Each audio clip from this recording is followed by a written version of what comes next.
on or at the airport? Let's find out.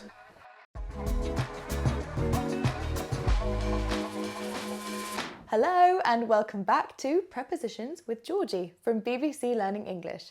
I'm Georgie and today we are looking at prepositions of place. We'll start with the ones that only really have one clear meaning. So first up, I'm sitting next to the box.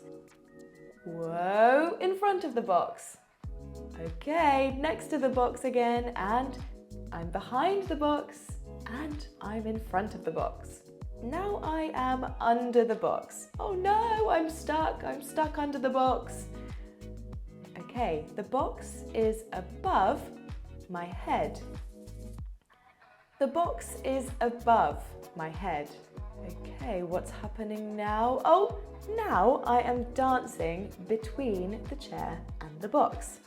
I'm dancing between the chair and the box. Okay, I'm sitting on the chair. I am on the chair and I look very happy about it. Okay, so what about the confusing ones? Like, why do we say I'm at school and not I'm in the school? It's a good question. Thanks. But it doesn't have a simple answer. Let's compare in and at. We tend to use in for spaces which are larger and more general, whereas we use at for places with more specific activities. If you go to a supermarket, you are probably buying food. If you go to an airport, you are probably catching a flight.